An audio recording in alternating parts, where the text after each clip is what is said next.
So what's good? What's good? What's good? Let's discuss this. The funeral director shoots up the grave site.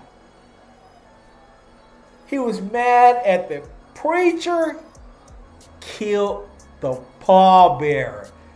Check this story out. Wilson Chavis, according to police, had a long-running business dispute with people who were preparing to bury Ariana Davis at a cemetery in Suitland, a dispute that escalated at the gravesite with ugly words. According to a court affidavit filed in the case, Chavis first exchanged words with one man who walked away. The documents allege Chavis then pushed the pastor conducting the service, identified as Joseph Fletcher, who spoke at Davis's funeral earlier in the day.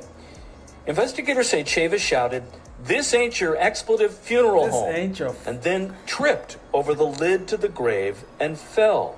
Police say he then pulled a pistol and fired. When we arrived, we found that there was one adult male and one adult female that were suffering from gunshot wounds. The adult male subsequently was pronounced deceased.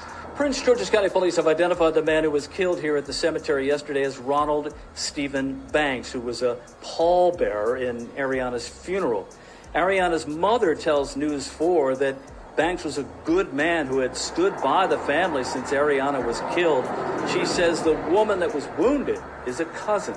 In a brief phone interview this morning with News 4, Ariana's mother said Banks tried to intervene in the dispute when he was killed. I'm so traumatized that this happened at my daughter's burial site.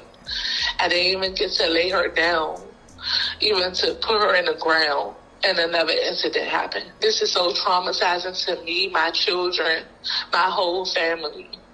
Antoinette Belk says the violence in the cemetery prevented her from being able to say a final goodbye. So one of my aunts was at the gravesite the whole time, so she was able to see Ariana go in the ground and put dirt over her. And I have pictures to confirm. So I'm very, it's a big relief knowing that my baby is buried.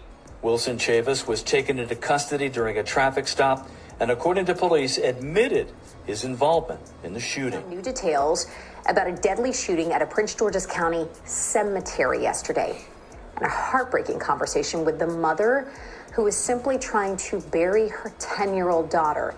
Ariana Davis was shot and killed on May 14th in Northeast D.C. May 14th was Mother's Day. A stray bullet came through her family's car. Her mother, Antoinette Belk, spoke to News 4 this morning. Belk says the shooting at Washington National Cemetery in Suitland started with a dispute between the owner of the funeral home that handled her daughter's services and the preacher, Ariana's burial, who was presiding over Ariana's burial, I should say. Belk says the funeral home owner fired the shots. She says the man who died was a pallbearer, a very close family friend. And then she says a cousin of Ariana's was also shot, still has a bullet in her leg. Belk says after the shooting, she didn't even get to see Ariana's casket being lowered into the ground. That's crazy. I'm so traumatized that this happened at my daughter's burial site.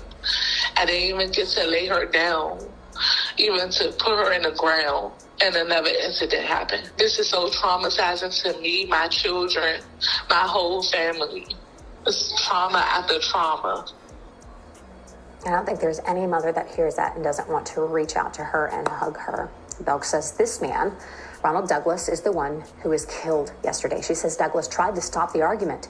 Belk says police arrested the gunman. They have not confirmed yet or identified the suspect the way that she has told News 4. So can you imagine that mother, trauma after trauma after trauma, gunshots after gunshots. She couldn't even see her baby laid to rest because of this guy right here, man. Some of these stories you can't make up. Is it all about the money? Is it all about the money? You thought somebody was coming on your turf? You at the preacher?